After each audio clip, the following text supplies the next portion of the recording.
नमस्कार दोस्तों, आज हम जानेंगे पन्ना रत्न के बारे में। पन्ना रत्न किसे डालना चाहिए, किसे नहीं डालना चाहिए, कौन सी धातु में डालना चाहिए, कौन सी उंगली में डालना चाहिए, धारण करने की विधि क्या है, पहचान क्या है और इसके लाभ क्या है, ये सारी चीज़ें जानेंगे। सबसे पहले हम जानते हैं ये किसे डालना चाहिए। जब आपकी कुंडली में बुध योग कारक हो, उच्च का हो, सबग्रही हो और मित्र राशि में बैठ करके शुभ का बैठा हो, तो इस चार कंडीशन में आप पन्ना रत्न को धारण कर सकते हैं। योग कारक कब होता है? जब आपकी कुंडली में बुध पहला भाव, पांचवा भाव और नौवें भाव का स्वामी हो, तो इस कंडीशन में आप पन्ना रत्न को धारण कर सकते हैं। दूसरा है उच्च का। उच्च का कब होता है? जब बुध कन्या राशि का यानी छठवीं राशि का आपकी कुंडली में बैठा है, कन्या राशि का बैठा है, तो आप बुध का पन्ना रत्न को धारण कर सकते हैं। और तीसरा है सबग्रही। सबग्रही कब होता है? बुध की राशि कौन सी है? बुध की राशि है तीसरी और छठी। अगर आपकी कुंडली में बुध मिथुन राशि का और कन्या राशि का बैठा है, तो इस कंडीशन में भी आप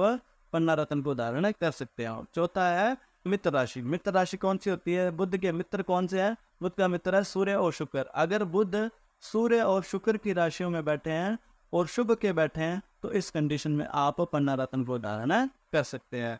अब दूसरा है पन्ना रत्न को धारण कब नहीं करना चाहिए? जब बुध नीच का हो। नीच का कब होता है? जब 12वीं राशि में यानी मीन राशि का हो। अगर आपकी कुंडली में मीन राशि का बुध बैठा है, तो इस कंडीशन में आपको पन्ना रत्न को धारण नहीं करना चाहिए। दूसरा है त्रिक भाव। त्रिक भाव कौन से हैं? छठा, आठवां और 12वां भाव त्रिक भाव कहलाता है। अगर इस भाव में बुध आपकी कुंडली में बैठा है, तो भी आपको पन्ना रत्न को धारण नहीं करना चाहिए। और तीसरा है अशुभ का। अशुभ कब होता है?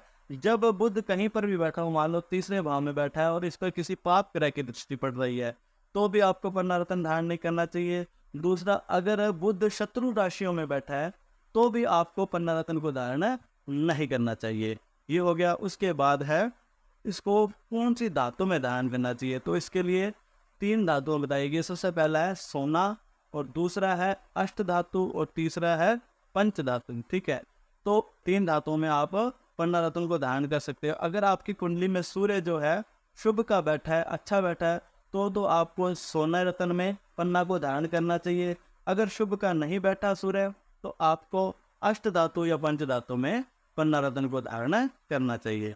अब उसके बाद है कौन सी उंगली में धारण करना चाहिए, तो इसके लिए सबसे छोटी उंगली कनिष्ठ का उंगली यानी लिटिल फिंगर में आपको पन्ना रत्न को धारण करना चाहिए। अगर लेडीज है तो उसको लेफ्ट हैंड में और जेंट्स है तो राइट हैंड में धारण करना चाहिए। उसके बाद है इसको धारण करने की विधि क्या है, यानी कैसे धारण करना चाहिए। तो इसको सबसे पहले क्या करना है? शुक्ल पक्ष के दिन आपको सबसे पहले तो अभिमंत्रित करवा के इसको लेकर के आना है और गाय के दूध और गंगा जल में एक दिन के लिए मतलब उसके अंदर रख देना है। उसके बाद शुक्ल पक्ष बुधवार के दिन अश्लेषा नक्षत्र, ज्येष्ठा नक्षत्र, रेवती नक्षत्र, पूर्वा फाल्गुनी या पुष्य नक्षत्र में बुध की खोरा में इसको डालना चाहिए और उसको गंगा जल से अच्छी तरह धो करके और मंदिर में रख करके 108 बार ओम ब्राह्म ब्रीम ब्रह्म से बुद्धाय नमः का मंत्रों का जाप करके उसके बाद इसको धारण करना चाहिए बुधवार के दिन।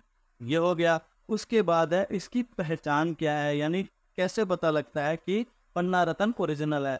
तो इसके लिए सबसे पहले तो है तरीका क्या है, आपको एक कांच का गिलास लेना है, उसके अंदर पानी डालना है और उसके अंदर ओरिजिनल हम पन्ना रत्न को डालेंगे, तो हरे रंग की किरणें सी उसमें निकलती हुई दिखाई देगी, तो उससे पता लग जाता है कि यह पन्ना रत्न ओरिजिनल है। दूसरा है अगर उस पन्ना रत्न को हम हाथ में लेंगे तो वो बहुत हल्का और कोमल नजर आएगा और आंखों को वो शीतलता प्रदान करेगा, तो उससे भी पता लग जाता है कि ये पन्ना रत्न ओरिजिनल है। और तीसरा लैब टेस्ट है, आप लैब टेस्ट भी करवा सकते हो, यानी लैब टेस्ट करके जो पन्ना रत्न सर्टिफाइड आता है यानी उसके साथ सर्टिफिकेट आता है, तो उससे हमें पता लगता है ये पन्ना रत्न ओरिजिनल है। तो ये तीन चीज़ें हैं। उसके बाद है इसके लाभ क्या है। तो पन्ना रत्न को डालेंगे तो बुध अच्छा होगा, बुध अच्छा होगा तो उससे कई लाभ मिलेंगे। तो लाभ क्या है? अगर आप पढ़ाई कर रहे हो तो भी आप पन्ना रत्न को दान कर सकते हो, पढ़ाई में बहुत अच्छा लाभ मिलता है, यानी पढ़ाई अच्छी होगी, विद्या अच्छी होगी और बुद्धि अच्छी होगी। दूसरा है बुद्धि त्रिभ बुद्धि होगी और तीसरा है वाणी अच्छी होगी, यानी मधुर वाणी होगी। अगर कोई की वाणी अच्छी नहीं है तो फिर पन्ना रत्न को हम धारण करें तो वाणी में भी सुधार आता है। और चौथा है धन का लाभ होगा, व्यापार में वृद्धि होगी और उसके बाद मित्रों से संबंध अच्छे होंगे बहन से संबंध अच्छे होंगे। और अगर आपको गुर्दे के रोग जैसे पथरी वगैरह है तो इससे गुर्दे के रोग में भी लाभ मिलता है। तो ये लाभ है, ठीक है। तो मुझे उम्मीद है आपको ये सारा चैप्टर समझ लग गया होगा। तो आज के लिए बस इतना ही, तब तक के लिए जय श्री राम जी।